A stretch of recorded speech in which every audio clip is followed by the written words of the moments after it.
So deliverance is basically like... It's like an exorcism. I was about to say, it's like a non-Catholic exorcism. Yes. Whoa. And so That's intense. Faked my deliverance. You did? So you went through with it? I went through with it because they wouldn't let, like, someone was blocking the door. Oh, yeah. That's so scary. This podcast was sponsored by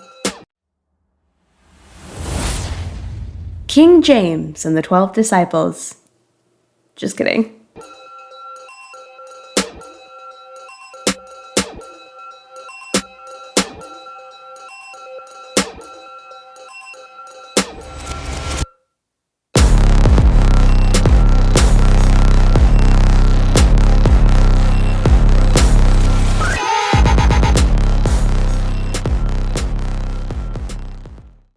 Thank you so much for being a part of, I was about to say, I swear this really happened. That's my other podcast, Growing Up Fundie. So for anybody who's tuning in and listening for the first time, this is a podcast where people can tell any of their true stories they want from growing up in a conservative Christian or any kind of staunchly conservative religious background, and basically tell us about their experiences, if it impacted them negatively or positively, if they're still religious or not, and we just go from there. We just hear what you have to say about it. So without further ado, introduce yourself, who you are, what you do. Yes, absolutely. I am Ash Newland. I live here in the Nashville area, and I am a stand-up comedian, and also I make candles. Oh, really? Yeah, I do. That's cool. That's really cool. Yeah, it's a local company here in Nashville. I won't say the name or anything just because who knows what colorful language will be flying on my mouth and everything, so I don't want to misrepresent them or anything. It's a wonderful company, though. It's women-owned. Wow. And it's free aromatherapy, but I get paid for it at the same time. Oh, that's amazing. You grew up religious. Tell me a little about that. So I grew up nearby, like, Seattle. Most people won't know where I live, even though it's like a bigger area. It's called Federal Way. Federal Way? Yes. So it's south of Seattle, and it's so funny because in Washington State, there's not that many churches. Really? Compared to, like, the South, where it's like, you know, the Bible Belt. Mega churches galore. Yes. There was a few mega churches in Seattle, like Mars Hill and City Church. Like, those were like the big, and Champion Center. Those were like the three mega churches that we really had in Seattle. And I mean, City Church was, you know, we went to a lot of conferences there, and then Mars Hill Church was with Mark Driscoll, and I knew like a lot of people that were like really involved with his stuff, and he was a very misogynistic, egotistical man and everything. Wow. What religion was he proselytizing? He was, I think it was like more non-denominational. He focused on like Calvinism, which there was like two different like arguments a lot of Christians, even in like the charismatic world, would say like Calvinism was more of you are predestined type of thing versus free will, which is Arminianism. Yeah. So with free will, it's more of like God gave you the choice of what you do, and then with predestination, it's basically like you're born here on this earth and everything, but you are either predestined for heaven or hell. Wow. So you can't even make... Yeah. You can't even... So like anything like that aligns with what happens to you is basically you're destined for that. Wow. So there's people out there that do believe that, unfortunately. Wow. Yeah. To me, that's wild, because I know I grew up Baptist Christian, and I know that so much of it is getting yourself out of sin and forgiveness. And so I'm trying to imagine what it would be like to be religious and active in your community and active in your church, only to believe that there's a chance, no matter what, you could wind up in hell anyway. Yeah. Wow. And thankfully, like, my church that I went to in Seattle, like, growing up as a kid, like, it was my sanctuary. Yes. And, like, I felt like as a kid, like, I actually had hope and, like, a destiny and everything as a kid, to the point where I thought I was called to be a missionary as a kid. Everyone at my church knew, and, like, they helped build me up to be in leadership, and I, helped out with the church ever since I was like a little kid and everything. Like, my very first time doing missions was when I was 13 years old in Mexico. And I was, like, the youngest one. Like, it was, like, more of, like, a youth group type of thing. So, then I went to Kazakhstan when I was 17. Wow. Yeah. Your church took you to Kazakhstan? Yes. Wow. Yes. Yeah, so I went with a group and everything. So, I didn't, like, go by myself. I didn't go... And then when I went to college, I went to a college in Dallas called Christ for the Nations. And so, it was very big on charismatics, like... A lot of, like, famous preachers would come and, like, speak at our school. Wow. I know that Benny Hinn's been there, Heidi Baker. Goodness, Benny Hinn. I never seen him. I've been to one of his crusades when I was a kid. Yes, when I was a kid, he was, like, my celeb idol. Yeah. I remember going on road trips to go see Benny Hinn speak. Isn't that wild? Yeah, it's really wild. Like, he came to Washington State, and it was at the Tacoma Dome, which is the place I actually graduated because, like, my class was, like, so big, like, we needed to... Wow. Yeah. It was, like, around, like, 700 or so. Really? Yeah. That's surprising, because usually when you hear about Christian universities or faith-based universities, they're pretty small. But that sounds huge. Well, with Christ for the Nations, like... It was probably around we had probably about, like, a couple thousand people on campus. And, we've had Jesus Culture come to our school before. My concentration that I had on ministry was, like, youth ministries. And I was going to, reach out to teenagers overseas and everything. Wow. Just because I knew when I was a teenager, I went through, like, a lot of stuff. Yes. Which every like, especially teenage girls, I feel like we go through so much. Oh my God. With boys, and then with the whole purity culture thing. Oh God. And then just standard hormones on top of all that. Yes. And, like, you get so confused because you're like, you want to live pure for the Lord, but then you're just like, man, that guy in English class. Yes. I tap that. Yeah, you're just like, I'm feeling feelings all over my body I ain't felt before. Yes. Yep. Exactly. And it's not the Lord calling me. Now, you mentioned that you went to school to kind of get involved in the ministry, and I know that some people listening to this who are familiar with the Christian doctrine would probably wonder, a lot of biblical teaching is that women can't preach and women shouldn't proselytize. Yes. So what do you think about that? What were you taught about that? So with my church, there was I grew up around, like, several women that were, like, pastors of some sort. They were preaching on stage and all this other stuff. Some of the passages that we reference with is, like, like Lydia the judge in the Old Testament. She led men in armies. God used women for a lot of powerful things as well, and what people took from Paul was out of context. Right. When it says, women need to be quiet within the church and stuff, back then women weren't educated. Right. And so and they separated the men and the women on different sides just because, like, some of them weren't married, some of them were, so it was just easier to keep them on different sides. But a lot of times the women would try to talk amongst each other to try to understand what the preacher was saying, basically, the guy that was speaking, or they'll go over to her husband's side and be like, hey, I don't understand what they're saying, what are they talking about?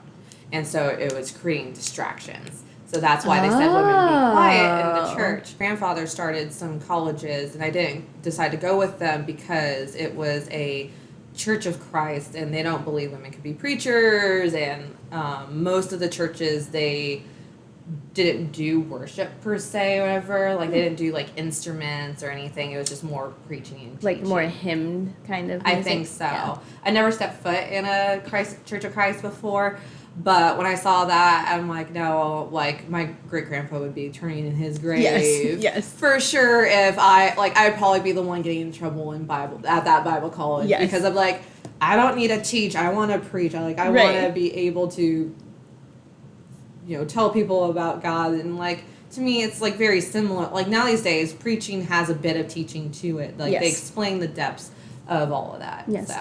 And so is that kind of where, you were telling me earlier before we started recording, is that where the Foursquare comes in? Yeah. So you're not Church of Christ. Yeah. Your family, at what point did they veer off of Church of Christ? And I would say my parents were teenage parents, and so they didn't really go to church. So, like, my grandmother and my great aunt and uncle were the ones who brought me into church. My brother and I. and my grandmother was Baptist, and my great aunt and uncle, it was more denominational at the time, and then that church switched over, and that's the one I mainly went to. But I was more exposed to knowing who God was at my grandmother's Baptist church, and that's where, like, we did Awanas. Yes. Yeah. Oh, I'm so glad somebody else knows what I'm talking about when I talk about Awanas. Yes. Like, every time I talk about it, people are like, what is that? And you're just like, basically, it's like the Boys and Girls Club, but for Jesus. Yes. Yeah. It's like a vest, and you still win badges, and you still have your little workbook, but it's memorizing verses, which I never did, so I was so lazy. Oh, I definitely, like, I was, like, one of those people that was just, like, I was homeschooled, too, so I didn't really have much to do besides do all of that and, learn the verses and stuff. And also, like, my grandparents were, like, helping out with Awanas, so I was kind of like teacher's pet in a sense. Like, if I didn't do it, they're like, okay, well, we can't I can't sign this off for you type of thing until you, so you're like, okay, I'll, just do that. And then, of course, I wanted to impress the cute boy and everything that went there, so. Yes, we all did. Yeah. Were you homeschooled by your grandmother? No, my mom. Your mom, okay. So what is it like to be homeschooled by somebody who is a teen parent? It was definitely interesting. Yeah. I have a podcast called the Mont Ash Podcast. It's with Monty Hicks and I. And I kind of told it about it, and my mom listened to it, and she's just like, you didn't like homeschooling? I'm like, no, I didn't, actually. What part of homeschooling should I have liked, Mom? I mean, it was nice that I could have, like, free time and kind of, like, learn whatever I wanted to learn, per se, but there wasn't really consistency there. I remember there was times where I didn't, like, do anything for, like, a couple weeks. And then my mom was like, okay, we do need to, like, get started on doing something. Okay, listen. That was your summer vacation, we've decided. So now it's time to get back to work.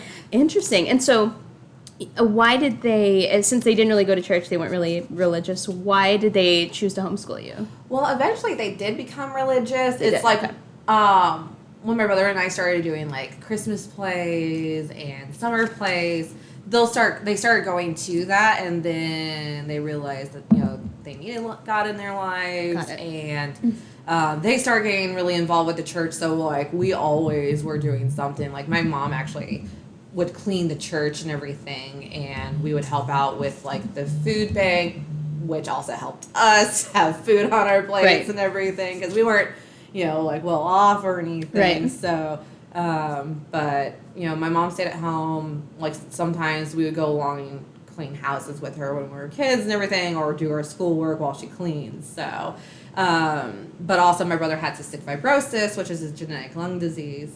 The flu can be, like, very detrimental to type of thing. Or, like, I never even got the chicken pox because I got the shot for it. And, Interesting. Yeah. Interesting. So, that was, like, some of the reasons. And then also, like, they didn't like that there was certain agendas at the public, like a lot of Christian families that, they didn't like certain things that were being taught. I don't remember what it was, but, both of my parents have struck up the conversation, like, we didn't think it was that bad. I'm like, well, I didn't really like it. Well, you didn't ask me what I thought at the time, so. Well, I remember when I was, like, 10 years old, I told them, like, I don't want to be homeschooled anymore. I want to be in real school. I kept on bothering them until, like, finally, and they're like, well, you're about to enter high school and everything. Wow, what a wild time to go to public school. It was definitely different, but it wasn't, like, since I went to church and everything, like, there were some people at church that went to my high school, so it was a little bit easier for me. That's good. It wasn't, like, mean girl type of situation or anything where, like, most people don't even know that I'm homeschooled because I'm not, like, you're not awkward or anything. You're not, and like... when I went out to Bible college, I met, like, people that have been homeschooled from, like, beginning to end, and you're just like, oh my God, I see the stereotypes. Man, I love talking to people about, like, having grown up religious or people who are homeschooled, because they don't realize they have an exact image in their mind of what they think somebody like that would be like until they meet somebody who doesn't fit any of those stereotypes at all. Yes. Like, honestly, if I looked at you, I would never guess that you were homeschooled, that you were raised religious, that you wanted to be part of the ministry, just because you have this image in your mind of a girl in a cardigan with a long braid, no makeup, you know, flat shoes. Yes. And well, I did wear some of that when I was in college.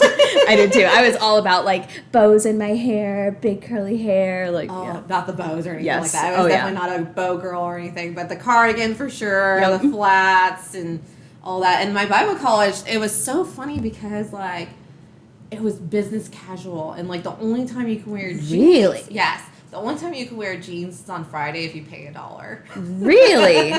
It's changed now. I remember going back there to like visit, and it was just like a few years after, and they completely changed everything, and everyone was wearing jeans like on a Monday. You're just like, what the? I had to pay $1. I had to pay $1 I want my money every back. Friday. I'm like, that. Wow. What do you think made them change? I think a lot of people weren't like maybe attendance dropping type of thing, and just like probably hearing people more out. I think some leadership stuff changed. I was gonna say, I bet leadership got some younger leaders in there. That's what that definitely sounds did like. for sure, because most of the leaders when I was there were like almost dead type of thing. Yeah, that sounds about right. Yeah. Wow. Man, I'm just like, I'm getting this image in my mind of this school, and it just like the image just keeps changing the more details I'm learning. So at what age did you decide the ministry was for you? Was there a particular thing that happened or a moment, or what made you decide that that was kind of where you were headed? I would say I think I was about 9 or 10 years old, and that's probably around the time that I also like did like the prayer of salvation and everything. Yeah.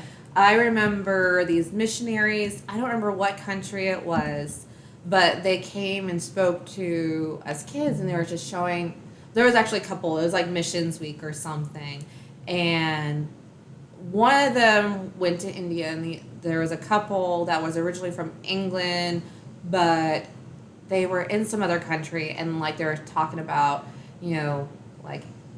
all the different things that happen in the world that they were like doing ministry in, and it was like they were helping out kids, and they were showing pictures of these kids that were, like less fortunate than us and everything. And I'm just like, well, I kind of know what it feels like, not like into that extreme, but I was just like I felt like I'm like, if I can have hope in Jesus, then maybe I can, show people that too. And it just became like this big, huge desire. And the crazy thing is, though, too, I found out when I started really expressing that I wanted to. My parents never brought this up, but my great-grandparents on my dad's side were missionaries in China. Were they the ones who started the colleges? Yes, they were the ones that started the colleges. And my grandpa was actually born in China. And this was like right before World War II happened. And so they went back to the States for a little bit and then came back, and like Japan was invading China, so they fled to the Philippines, and then they became prisoners of war in the Philippines. So my grandpa was a prisoner of war when he was like 3 or 4 years old. Wow. So, like, growing up as a kid, anytime he came to visit, like, we knew that we had to eat our food, because if we didn't eat what's on our plate, he would be like, when I was your age, like, I only had, like, watered down rice that, like, only had, like, maybe, like, this much rice, like, once per day type of thing. And so, like, as a kid, you didn't understand, like, why is Grandpa being so mean to me type of thing. But then you realize, like, it was just unsolved trauma, most likely, and that's just his way of, like, showing it. Yeah. So be like, hey, be grateful what you had. You could have been me type of thing. And then did he get liberated, or did they just let him go? There was actually an agent. I actually found an article of one of my great uncles telling the story, because there was, like, at least 3 of them. One of them was actually born in the camp. Wow. And he mentioned that there was a British agent, like, that got captured within there and was like a spy in there to kind of like see what's going on, because there was like about like 5,000 like Americans, British, and Australians that got captured by the Japanese that were like stuck in Manila. And for a while, like, they allowed like Filipino vendors, like, doing clothes and food and everything, and then eventually it became to where like the rations were like down to like that, and they heard from like the Japanese soldiers that they were about to kill them. So this agent's like, hey, you need to come in now and like do something. So like soldiers came in and That's wild. And then this guy ended up going on to establish colleges and... Yeah. Wow, that's wild. That's like a whole other story in itself. Yeah. Bananas. Yeah, it's so crazy of like how like if my family would have been killed, like I wouldn't be here to this day at all. The buck would have stopped right there. Wow. So obviously his influence was probably pretty strong within the family unit. You know? Oh yes, definitely. So I never met my great-grandfather. He actually passed away in a plane crash. He was heading somewhere, and the pilot allowed this guy that was a little bit on the heavier side, and all the luggage be on there, and then like when they took off, it crashed. What? Yeah. Wow. So like that was when my dad was like a kid. So I don't remember how old my dad was when my great-grandfather passed.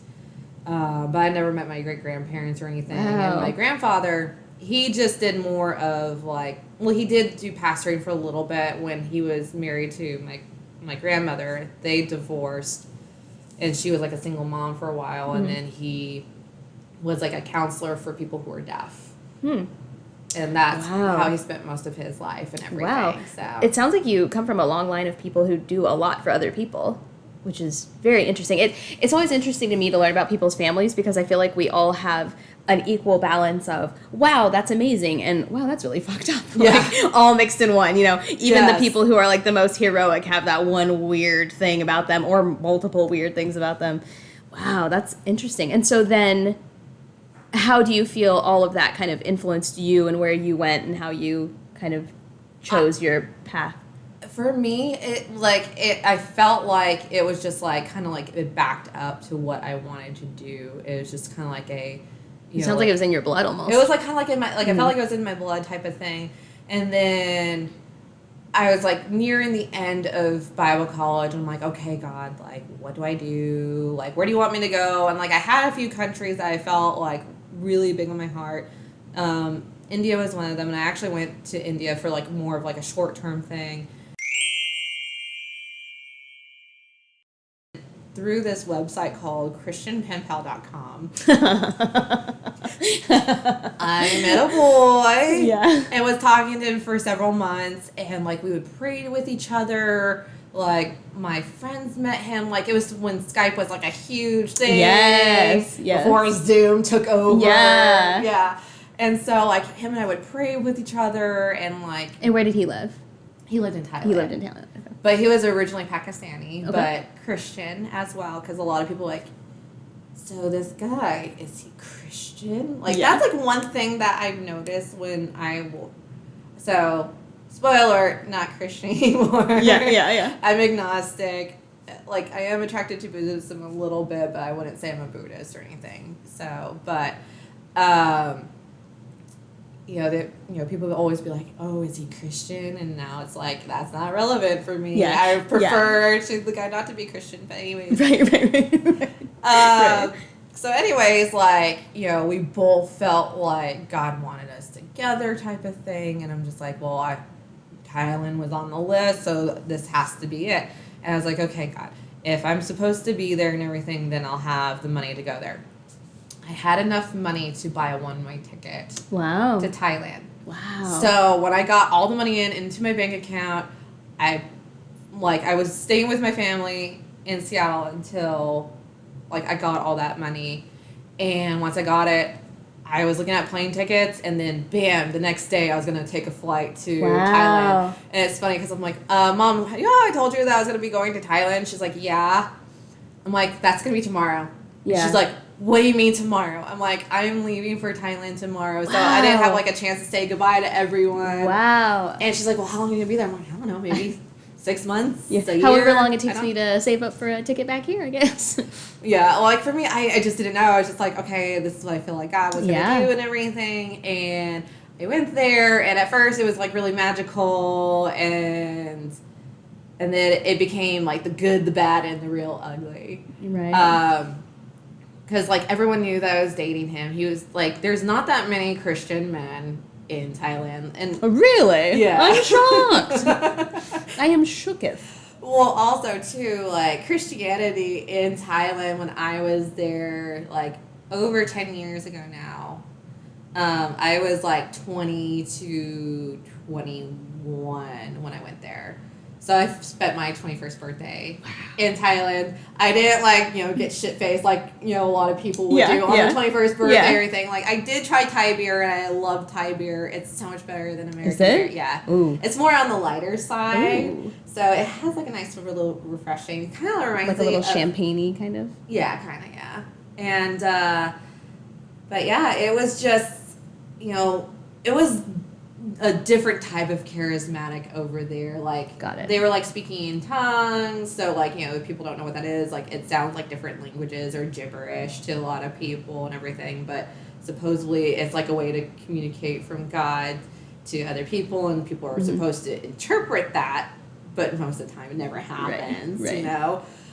I remember like he had like this spiritual mom, and like that's usually like a mentor that's spiritual, and so it's not actually his biological mom. It's not his Got biological mom or anything. And she was from England, and she did not like me whatsoever at all. Why do you think that was? I think she might have had a thing for him, even though she was like really older and she was married. Ooh. Yeah. Ooh. Like to the point where also my mom made me bring a knife to Thailand to protect myself. It was just like this dinky knife that it could do a little damage if I really needed to. Right. Because she knew that I never met this guy in person before. Right. So she's like, oh my God, you're gonna end up like that girl on Taken and everything. And I'm like, Mom, you watch too many movies. And of course, she's being a loving, caring mom. Right, because that was probably around about the same time of Natalie Holloway, right? Like 2008, 2010-ish area? Yeah, 2010-ish. Yeah, 2010, 2011 is when I was there. And so, of course, she was just like, oh my God, you're going off to a different country by yourself type of thing. Yeah. Like my family. To meet an internet stranger. Right. Wow. It's like 90 Day Fiancé. Right. It almost was 90 Day Fiancé before 90 Day Fiancé happened, but like we didn't even get married or anything, even though that was the plan. Yeah. Never really brought it up while we were there. Of course, we had like little relations. Yeah. Like we were both like working at the same church and everything. Yeah. And doing the unbiblical thing. Yeah. But he was who he said he was? Yeah, he said he said he was. He looked like he what he did, even though I'm just like, man, I wish I would have gone for his brother instead of him. His brother was the more better looking one. And I found out later on that he was actually looking for someone for his brother, but then found me attractive and kept me for himself. Oh, well, that was kind of him. Right. That was kind of him. But his spiritual mom and her like bestie or whatever, during a like meeting that we had, it was like kind of like church, but it wasn't like on a Sunday or anything. Right. She like prophesied, air quotes, yeah, over me, saying like, "Oh, I see a dagger, and you're like trying to like stab Mark," was his name, and like your mother is part of the occult, and like there is that's why I'm over here for the ministry. Yeah, because like she said. Also, this was crazy, but I never mentioned it to anyone. But one of my great grandfathers on my mom's side was part of the Masonic Lodge. Whoa. Yeah. So what does that entail? I don't really know. Because I know, like, I've heard there's of it. so many, like, secrets. Right. I don't know what I've heard is, like, really true. Know. Like, because the Masonic Lodge is more for men. But they drug me into a room, and they were like, you need to be delivered, you have jealousy, you have this, you have that. Yes. So deliverance is basically, like... It's like an exorcism. I was about to say, it's like a non-Catholic exorcism. Yes. Whoa. And so That's intense. Faked my deliverance. You did? So you went through with it? I went through with it because they wouldn't let, like, someone was blocking the door. Oh, yeah. That's so scary. So like, it was scary. Like, I was bawling my eyes out because, like, I felt so hurt and everything. So this woman was the one that basically convinced everybody you needed to be delivered? Yes. And did Mark agree that you needed to be delivered? Or did he just kind of go with it? He didn't do anything about it. Like, he was just like, it was kind of like a passive aggressive, like, sorry afterwards. Wow. But later on, he was, like, super shady anyway. Yeah, so. and is it just where they, like, put their hands on you and pray over you, or do they slap you around? Or? Well, thankfully it wasn't slapping around. I've seen that happen at churches before, where I've been prayed before, and, like, the guy's just, like, really pushing your head where you're, like, getting fucking whiplash and everything. I left that church as quickly as possible, but... there was that, and then the pastor I was working for, he was a very eloquent speaker and everything, but behind the scenes, he was just so awful to people. Like, he was talking horrible stuff about me, saying, like, oh, Ashley's rebellious, and all this other stuff. Like, I would just be, like, you know, doing suggestions, and like, hey, we should do this, we can do that. You were speaking out of turn. Yeah. Basically. And then, like, there was a lot of refugees that were at that church and everything, because there was a lot of people from Pakistan that were, like, you know, that were Christian, or they were in love with a Christian type of thing, but they were Muslim, and they fled the country and everything. Wow. Because they were facing persecution over there. Yeah. And so could Mark, like, could he go back to Pakistan, or was he? He could go back to Pakistan if he wanted to. He wasn't on refugee status or anything, but several people that we knew were, and we helped them get jobs that were kind of like paid underneath the table. Like, they didn't get visas or anything because they were trying to get through stuff through the embassy, where they had to do, like, asylum seeking first before you can get refugee status. And then the UN usually sends them off to, like, either Europe or Canada or the United States usually is where the main places they get sent usually.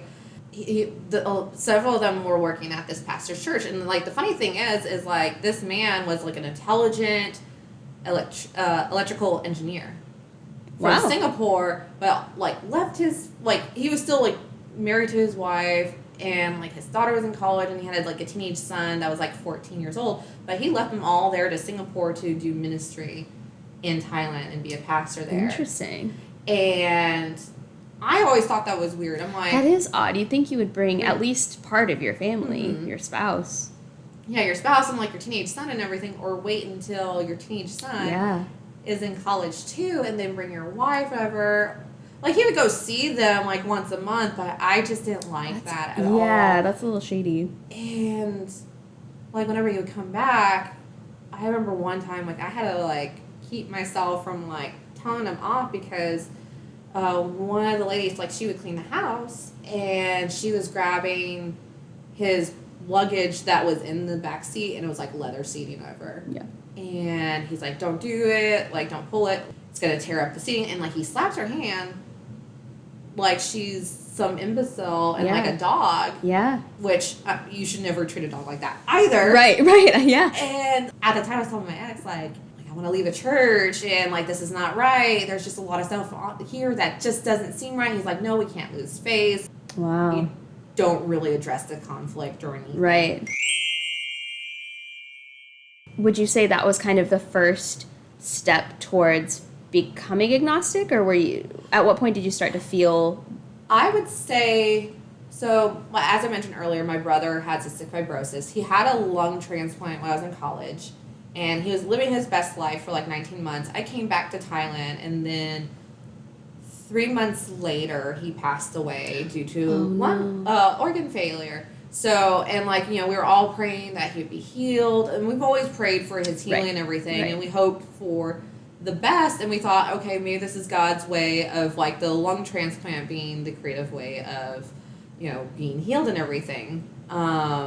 Because... like, my family, like, we believe that modern medicine can be a miracle in itself, too. Right. But none of the prayers worked, nothing happened, and he passed away and everything, even though there's a lot of people out there, which I hate it when they say this, they're like, oh, that's the ultimate healing. Said like a person who's never lost a relative. Right. It's just like, would you like me to say that to you if your loved one passed away and everything? Or it's all part of the plan. Yes. It's all part of God's plan. Oh, I hate that too. Or, like, they're having a family reunion, and you're just like, I think they would have more fun here. Yeah. They were going to be there anyway, so why couldn't they stay here longer? Also, like, for me, it starts in, like, I fought it for the longest time of, like, okay, I'm trying to be faithful to God. I'm, you know, seeking Him, all this other stuff, but I felt like nothing. What it used to, like, for me, when I used to do ministry and everything, like, I felt his presence, and then all of a sudden, like, nothing. You know, I was, you know, trying to do, you know, trying not to sin and do all the good stuff and everything, praying, fasting, like, you name it. I was doing everything because I wanted to build a relationship. I'm like, maybe there's a disconnect, and then, like, I hear nothing, and just, like, nothing speaking to me anymore, like, reading the Bible, going to church. Like, every time I went to church, like, I felt like I was going to have a panic attack because of all the things I've experienced. Right. And most churches in the States don't know how to counsel someone that's been through, you know, spiritual abuse and different types of abuses and trauma and everything. They're just like, oh, just pray. Yep. God will take it away. And it's like, no, there's just things that God won't take away. Right. It's like, trust me, I've been praying for it to go away and everything, but the PTSD is still there. Yep. And finally, last year, said that I was agnostic. Oh, so it's a very recent Very, very recent thing. I'm like, you know what, I'm tired of lying to myself. Yeah. Maybe I am agnostic. And then when I said that I was agnostic to myself, I felt like this burden was lifted. Yes. And I felt more free in myself, and started to, like, really rediscover who I am and everything when it comes to belief systems and stuff. And I haven't really been, like, immersing myself into religion or anything like that. I'm just, you know, doing my own healing process and just, you know, focus. Like, comedy has been my saving grace. Yes. Just being able to, like, I'm now just starting to joke about, like, what I've gone through when it comes to Christianity and everything, and, you know, joke about Veggie Tales and, you know, experiencing Benny Hinn's crusades and, you know, watching the Power Team when I was a kid, you know. Yes. Man, Benny Hinn, that took me back. That, like, sent me to 2001. What was kind of the last straw for you when you finally admitted to yourself that you were agnostic? I would say just going, like, trying to go to church again, and just feeling like the church that I served at, like, they didn't talk to me for, like, the longest time after, like, I stopped serving. They weren't even, like, really saying, like, hey, are you okay type of thing. It was like, hey, when can you serve? When can you serve? When can you serve? Because, serve in what way? I was serving the youth group, and then hospitality, where you're, like, greeting people at the door. You know, it was one of those bigger churches. And they're always, like, needing volunteers and people flaking out. And they knew that I had a degree in it. I even expressed, like, hey, I'm really interested in possibly being part of one of the locations type of thing as of working there. And one of the pastors there, he's like, oh, you'd be good for a small church. I'm like, what does that mean? What does that mean? Yeah. Cause it's like, I'm emceeing for you, and then when I started doing comedy, he's like, oh, I would love to see you do comedy. I'm really surprised that you're doing comedy. It's just like, you've been laughing at all my jokes before. Right. I'm the same person I always was. Yeah. Wow. I'm just more very, very, very, very, very pervy in my jokes now. So, a little more vulgar. Yes. And this relative was just saying, like, well, I don't think that's how God wants you to be, or anything like that. How did you speak to him? Right. Did he text you? Did he tell you that? Did he show up in a dream with you? Yeah. Did he DM you? Did he snap you about me? So you said about a year in Thailand. Yes. And then you came back. Was that after the breakup? Or did you come back because of the breakup? I came back because there's just a lot of stuff going on with my family. Like, my mom's grandparents passed away, and she was having a hard time with it. And I just really felt like I needed to go back. There was just something in me that's just like, I need to go back, see how my family's doing. There's just a lot of different things going on. But you were still heavily religious at the time? I was heavily religious at the time. He proposed to me right before we left. So he found out you were leaving, and then he proposed? Nice. And not even 2 months of being engaged, he started becoming distant. He broke up with me, but then started going out with this girl that we knew. Mm. And it's funny because, like, some of my friends that were part of our church were like, I felt like he was doing this to you, but I didn't want to say anything because I didn't really, like, want to accuse him of anything. Right. My former roommate was the one that my ex cheated on with. Different guy. So I've been cheated on twice. Yeah. And so I had to take a HIV STD test because I was scared that she was going to give me something because at that time she was sleeping with probably like 4 different guys. Wow. Maybe a 5th one. I don't know. Yeah. And then she cheated with your boyfriend? Yeah. Like, surely at his place, right? We were all living together. Oh, you all lived together? Yeah. Him and I were engaged. And they were fooling around? They were fooling in the around. Apartment? That you all shared? Like, I don't know. That's wild. It really is. I'm like, I don't know how that happened. Like, the audacity. I know the audacity. That's wild. Yeah. And then how did you find out? I have a little spy that helped me kind of possibly figure things out, but the theory is it could have been maybe at most like 2 years that they were doing that. What? So like I was like with him for like 2.5, almost 3. Yeah. So basically the whole time? Yeah, the whole time I was roommates with her. Could be. Wow. I'm not really sure. I guess it's just bananas to me to think about somebody who was literally internationally traveling to do mission work and meeting somebody through a Christian website and doing all these things. Like, what ended up being kind of the thing that made you realize it just wasn't for you anymore, or maybe raised the first few questions? You mentioned your brother's passing and people's comments. My brother's passing was like the biggest one because it's like, okay, God, like at my brother's funeral, well, like celebration of life is what we called it. Right, same. And there, like, it filled up our whole entire church that we grew up in. Wow. And that was probably close to 500, 600 people. Wow. And how old was he when he passed? He was 20. Okay. I actually told, like, a story, like a funny story of us stealing our parents' car once. Yeah. And I never told this story before. Like, my parents knew about it because I confessed it later. Yeah. And then we both got in trouble. But, hey, God, why would you take him type of thing when you see all of these people who've been affected by him? Yeah. Like, you could have healed him. Yeah. From this awful rare disease that there's no cure for. Mm-hmm.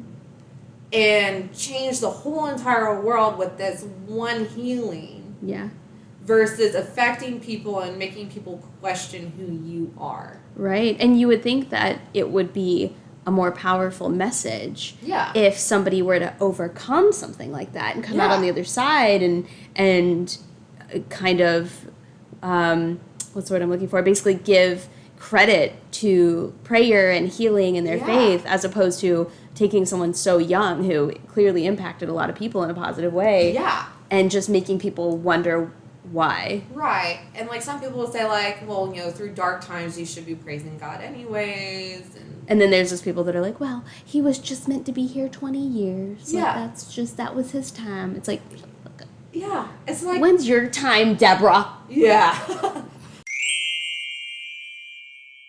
Those were the things I was questioning. If God is so good and so powerful, then why did he allow Satan to turn against him and then, being among the earth and everything when he could have just destroyed them in the beginning versus go wait all the way to Revelations whenever the world is supposed to end, quote unquote. It's like, why can't you just start all over again because you already created the world and everything? Yeah.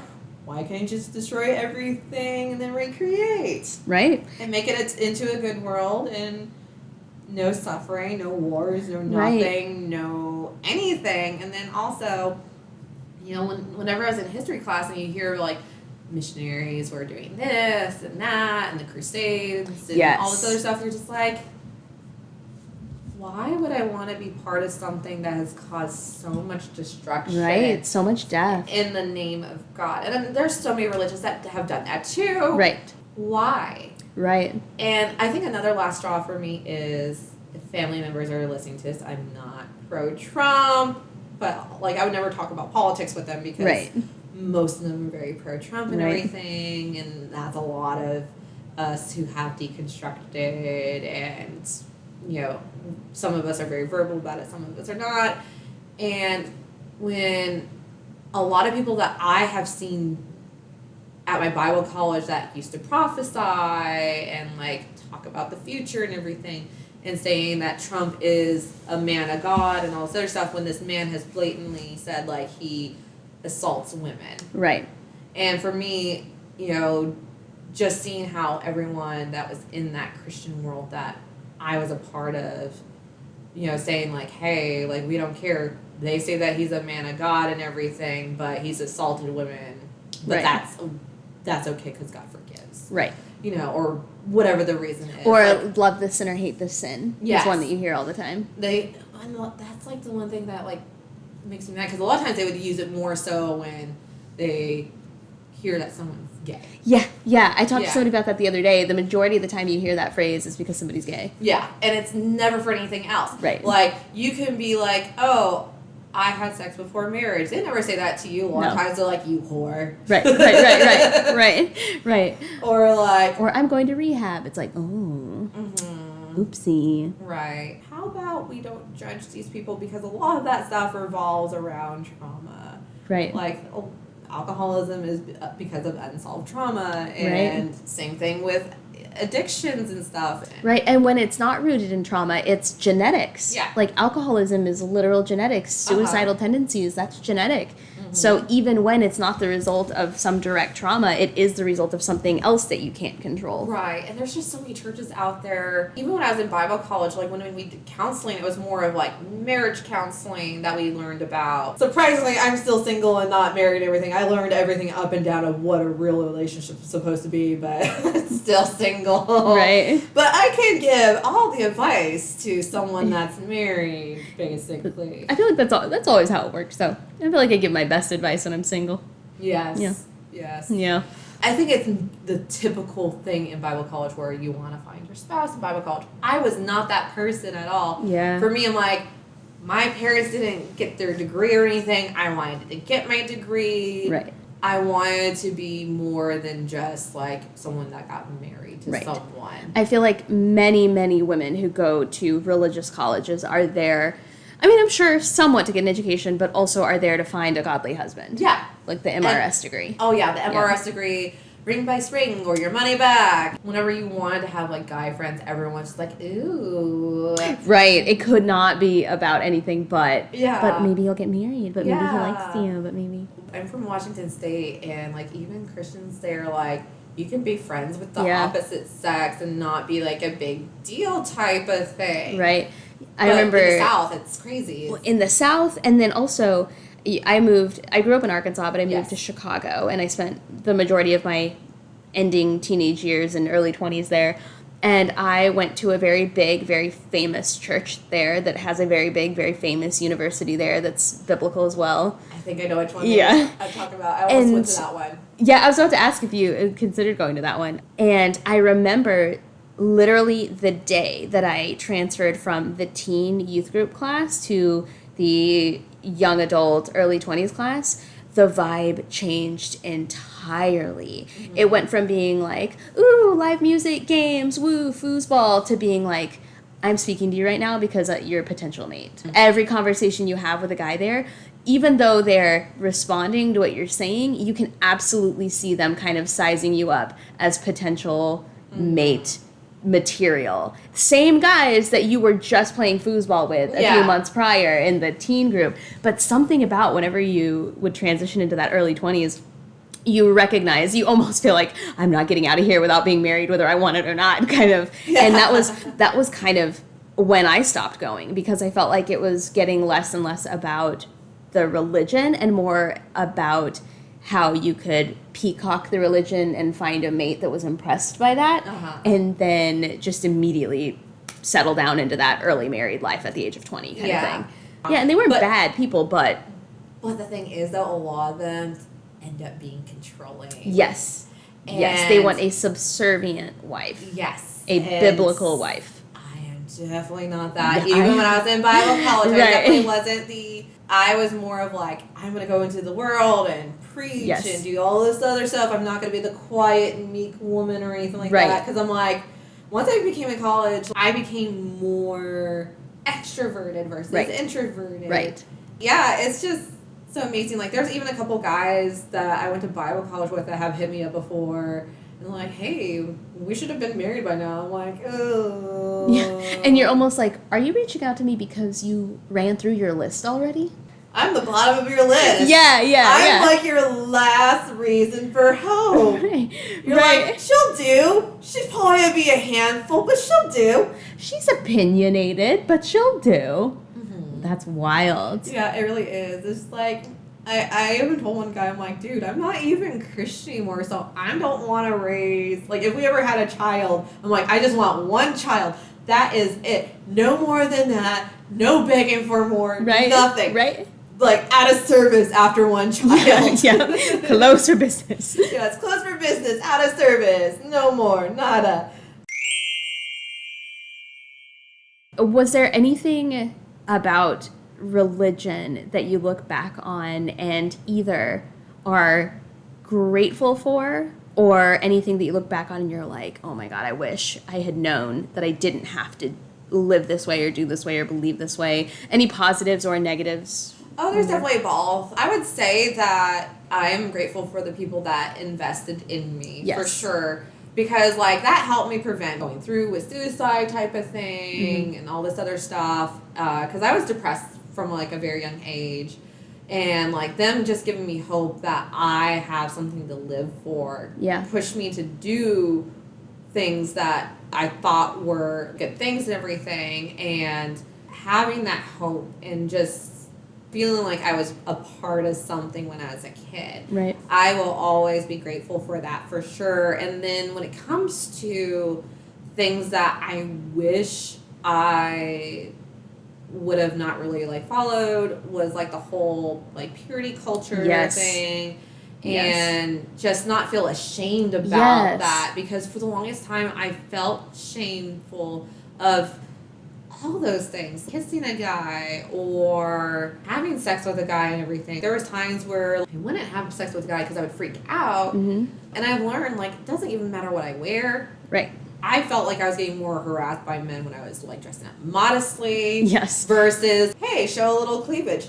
I don't really have a lot of guys that approach me or anything. If I do show some cleavage or anything, they know, like, hey, she's a confident woman. She's not going to go for my bullshit and everything. Right. But when you, like, cover yourself, I feel like that's a way that they're like, oh, she's a target. It's almost vulnerability. Yeah, exactly. Like, she's going to be super vulnerable because she's not secure. She definitely doesn't want this attention, so I'm going to make her have to have this attention. Yes, exactly. So you're thinking, like, oh, great, I'm going to, like, he actually likes me for me, and that's not the case. Like, they're using manipulation to control you in so many different aspects, and a lot of them are narcissists anyways when it comes to, well, you dressed up beautifully by covering yourself up, and you felt like, oh, I'm doing the right thing, and then all of a sudden they sleep with you, especially the really religious guys. They sleep with you, and then all of a sudden they, like, kind of discard you and say, like, oh, I can't be around you because you made me fall into sin. Right. We sin because of, like, your presence, so I have to remove myself. Yes, exactly. Or after sex, they're just like, we need to pray. After you get dressed and everything, you're about to go back to your dorm, and, like, this guy was alumni and everything, and he, I was young and stupid, and he was, like, 10 years older than me, so, like, wow. Yeah. Like, I was, like, 18 years old. He was 28. So, wow. Like, he definitely had that manipulation control type of thing. When you've got that, you've already got that age gap dynamic, and now you throw faith on top of it, and religion, and the things that you know will make this person vulnerable. That's insane. That's so gross. It is so gross. And I remember, like, we were so off and on throughout the years. And finally, I was just like, no, you're not going to have that control over me anymore. Right. I am blocking you, and good luck to you in life and everything. Yeah, and when you're 18, you think, oh, I'm so mature. That's why they like me. I'm not like other girls. They've never met a girl like me. I'm mature, and we can have these conversations. And I was just talking to somebody on a different podcast earlier about how, no. I, like, now that I'm 30, I look back on when I was younger, 18, 19, 20, 21, at, like, the 30-year-olds who were making comments and stuff, and you're thinking, know there's a reason none of those 30-year-old women want anything to do with them, and it's because they're gross. They're creepy and they're gross. Yes. And then to just throw somebody's religion on top of that and make them feel guilt and kind of, groom them. Like, let's be honest, groom them in that way. Me. Yeah.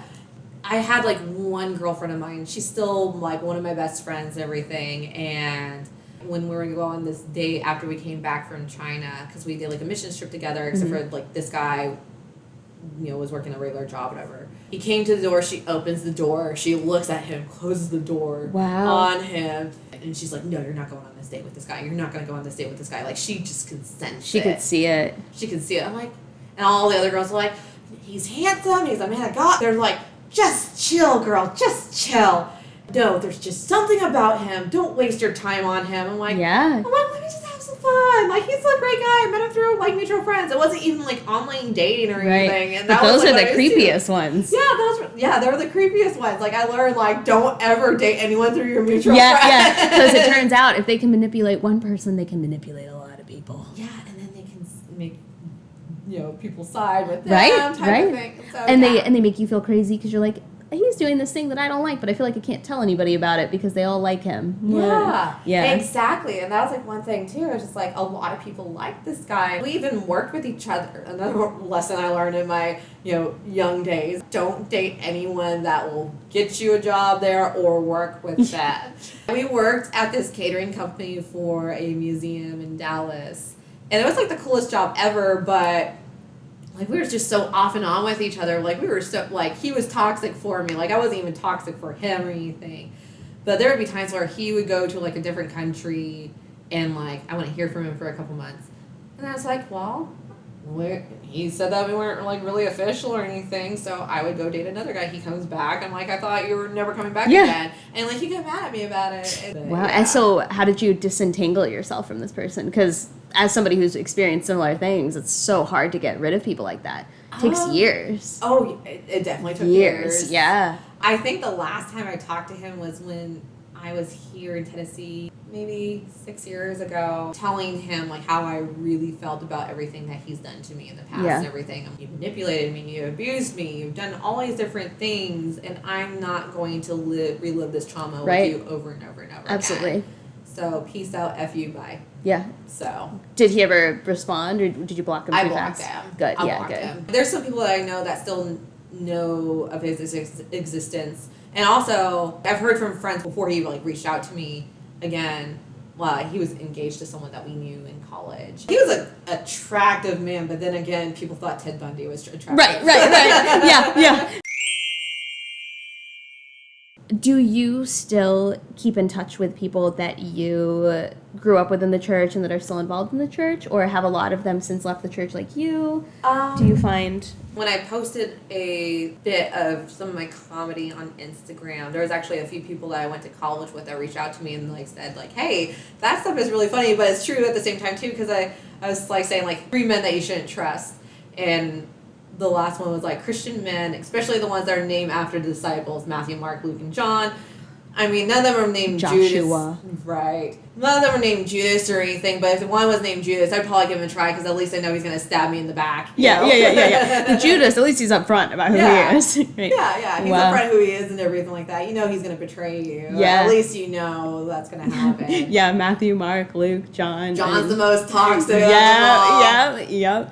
Wow. Have you found that a lot of people that maybe you went to Bible school with, or maybe that you knew growing up, have left the church, or maybe they secretly agree with what you're saying, but they haven't officially made that choice yet? I mean, when a few of them some of them weren't even like people I went to college with, but some of them, like, we would have conversations, and then they're throwing like Bible verses at me type of thing. Right. Especially when it came to dating, like some of my guy friends that I used to go to for advice for dating and everything, I realized, not a good idea. And then one other guy was like, oh, I see why you're becoming more successful in comedy. No, I developed a sense of humor from all the trauma. Yeah. That's why. That's why comedians become so successful. Yes. We're projecting our trauma through jokes. Yes. That is our way of getting therapy, because therapy is fucking expensive. Yes. It should be for everyone, but it's for the privileged people. Right. So thank you. Thank you for saying that, but how I got there is a lot different. Yes. Wow. And it's just, just different things like that. Or, like, some of my friends, like, out of good intentions, they're just, like, trying to send me sermons and Bible verses and saying, like, how can I pray for you? And I'm like, I don't know what you can pray for me type of thing. Right. Like, because I don't believe prayer works. Who knows? Maybe I'll go back to Christianity. Maybe not. Like, I don't really know at the moment. But that was, like, months ago when I said that. Now I'm like, probably won't ever go back to Christianity. Yeah. What was the hardest part about cutting ties with considering yourself religious? I would say because it was so embedded into my identity. Mm-hmm. It's just like how a lot of people that have embedded into like purity culture and have like a lot of trauma from that, or like a lot of them thought they were going to have successful marriages and end up divorcing because that was their identity, and all of a sudden they're losing that identity. When I thought I was going to be a missionary and realized that that's not what I wanted to do anymore, like I was depressed for a while. I'm like I felt so lost because I'm like I was for sure I knew what I was going to do with my life. Like, even when I started telling people I'm not going to do ministry anymore, they're like, God called you. You heard from God. You sensed from God that this is what he wanted and everything. They were concerned and everything. And I'm like, I'm concerned too, but I just can't go back to that. I just can't. The calling away from it is stronger than the calling to it. Yes, exactly. And when I was struggling back and forth of like, is God real? These other things. I had to figure out myself on it because I didn't want to go to other people about it because then I felt like I was going to get judged and like, put down because of what I was questioning. Yeah. Or why would you ever question that type of thing? Or you're turning away from God and how dare you? I'm sure that there would be some people that I know that would probably do that, and then there would be people that are like, well, God's always going to be there for you. Like I have friends that are like, God's always there for you, he's just waiting for you to come back. Yeah. Some of the people that I did tell, like the ones I mentioned, like how they responded back to me, it wasn't an easy decision to make. Right. It was a big, huge struggle, and like I cried over it several different times because it's like a divorce in a sense. It is. Because you've been around it for so long. Like I was a kid when I started believing in God and being immersed in Christianity as a kid. You had your good moments and everything with it, but you're just like outgrown it and nothing is new to you anymore. Like I could read the Bible and just be like, okay, good book. Yeah. That's it. Yeah. Just like how a lot of people with relationships, it's like they had good moments and there was a lot of bad moments, and then it's just like, okay, I need to part with it. There's going to be the good moments I'll remember, but then there's a lot of bad moments I've had. And for me, I'm like, I just want to be a happy, healthy person, and if that means leaving Christianity to be happy and healthy, I'm going to do that. Yeah. And I feel like I am getting better with a lot of different things. I'm more aware of things because I'm not trying to fight it, be like, oh, God can take care of this, or, it's just my sinful nature that I'm going through this, or just different things like that. Right. Like, I'm thinking more of a logical sense and more analytically versus just, like, brushing it off and be like, okay, well, I don't have to really deal with this because God has this. And it's just like, it was just like a scapegoat to be like, I don't really need to deal with this right now. But it's just like, no, I should have been dealing with this from the beginning. And now I'm finding different ways of, healing. Like, I would love to go to therapy right now. That's just not in my budget. Right.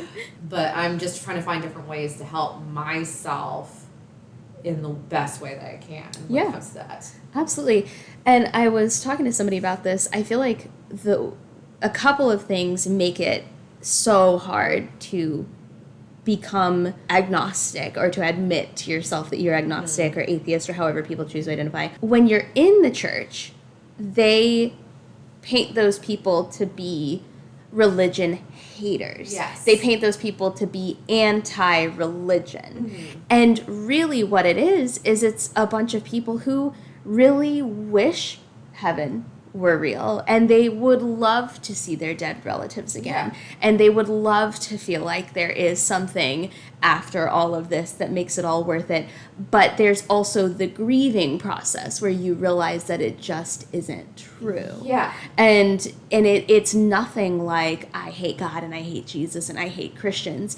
It's more like I wish I could prove to myself that this is real and this is true, and I can't. Mm-hmm. And it's devastating. Yeah, it's devastating. And then also on top of that, I think the second thing that makes it so difficult for so many people to come out, I phrase as agnostic or atheist, is when you're in the church, at least from what I remember growing up Baptist, maybe this is similar to your background, is there is that time where they always tell you, and the doubters will come. Yep. And the doubters will try to take you away from Christ. Mm-hmm. And they'll tell you things, and they'll show you things, and you'll really want to believe them. But those doubters, they're sent by the devil. Yep. So then you're like, maybe this is what they were always telling me about. Mm-hmm. This is that demonic, devil-led doubt that I was warned about, that they told me about, and that I'm supposed to close my eyes, close my ears, faith in God, blinders forward. Am I failing that test? Yes. So the part of you that doesn't believe any of it is grieving the fact that you don't believe any of it and you wish it were true. And then the little tiny percentage of you that still thinks maybe it's real is in absolute fear that you're being dragged down by the demons and the devil by the way that they always told you would happen. Yeah. So it's this very, and then on top of that, nobody's going to therapy, right? So, yeah. So it's like, so I try to always tell people, if you meet somebody who claims to be an atheist or an agnostic, one, they're less likely to tell you that than somebody is to tell you that they're religious. Like, right. If I meet somebody religious, I'm going to find out they're religious before I even meet them. It's in their Facebook bio, it's in their Tinder bio, it's in their whatever bio. It's just like those who are on keto. Right. Keto, vegan, CrossFit. But I've also noticed that I've known a ton of agnostic and atheist people who they never bring it up, they never mention it, they never talk about it, but you'll say something about religion or somebody Christian, and you'll just kind of see like a slight little blink on their face, and you're like, oh, there's a story there. Mm-hmm. There's some history there. You can tell. And, I've been on a few dates with some guys that were former Christians too, and we've had like those stories where it's just like, some of them were in ministry, or some of them were becoming they were wanting to be like the next Stephen Curtis Chapman type of thing. But then I looked up one of his songs for the first time in 20 years last week, and it sent me to 1991. Oh yeah. Oh, I actually have photos where I actually took photos of +1 when I went to see them, with their little forum thing before their concert. I think I went to their concert twice. Wow. Met them in person, got their autograph and everything. Yep. Yeah, and you're like, it is not fair that every Sunday you guys are telling me to avoid lust, and yet the #1 Christian singers right now on the top of the charts are handsome, and they have gel in their hair, and they're wearing leather jackets. Which is it? Which is it? They should wear they should be covered with a blanket if you're truly going to follow those rules. If you had advice for anybody who perhaps is teetering, they're not sure if they're religious, they're not sure if they're leaning more towards agnostic, what would you say? I would say I listen to podcasts, Deconstructed. I don't remember their names right now, but it's a really good one. And then Dirty Rotten Church Kids is another good podcast, where Deconstructed is about this couple who were part of the Christian music world from Canada. Wow. But live here in Nashville. And then... Really? Yes. Newsboys, you're dirty. Newsboys. Yeah. You are sending me over and over again. I actually told a comedian friend of mine that lives in Dallas, because he came to visit, and I was just he never grew up in church. And I was like, oh, I'm kind of going the blast from a past. I listened to it because I was trying to find material for comedy. And one of them was the one song that you were allowed to listen to and say the word hell was Breakfast in Hell by Newsboys. Yes. Their Thrive album. I wore that CD out. Oh, yeah. Out. My brother and I used to fight over who was the best, Newsboys or Skillet. Who was the best, do you think? I thought Skillet was so much better than Newsboys, and he thought Newsboys was so much better than Skillet. I probably would have said Newsboys because I had a crush on all of them. Yes. Like, I can't even remember what they looked like, but I remember, like, worshipping that little booklet that came out of the CD. I listened to Jackie Velasquez. Yeah. I love her. I saw her in concert with, I tell people this all the time, and they think I'm tripping on acid. I saw her in concert with Rascal Flatts and Josh Groban. Okay. Isn't that a weird combo? That is like, at the time, I didn't think interesting. anything of it because I listened to all three of those CDs, like, just nonstop. But now as an adult, I'm like, how the fuck? They probably all go to the same church because I think she lives in Nashville. So it was I'm from Bentonville, Arkansas, which is like home of Walmart, and they have their shareholders meeting every year there, and they have celebrities and musicians come, and so they picked like 3 random music groups, and those were the 3 that were hot right then. Okay. Yeah, but I just think about that all the time. I also saw Britney Spears and Brandy in concert together because of Walmart. But that that shows you how long ago that was. Well, thank you so much for sharing your experience and thank you giving for me give me a little insight, teaching me about Foursquare. I didn't even know that was a branch of Christianity, so that's very interesting. And I feel like I'm going to do a lot of Googling after this, just kind of get more insight on that. But where can we find your content? Where can we find your material, your upcoming shows? So you can find me. I do a lot of my posting on Instagram. I'm a little bit on TikTok, but. Okay. I'm in my 30s now, and I'm just like, I feel like I'm old, but there's a lot of like people on there that are like our age. I love it. So I love old TikTok. But it is I found Newland for both TikTok and Instagram, and then I'm on Facebook too and everything. But I'm usually more so on Instagram. Perfect. Awesome. Well, thank you so much. It was great to have you. Yes, thank you. Good night, everyone. Good night. Look up Newsboys.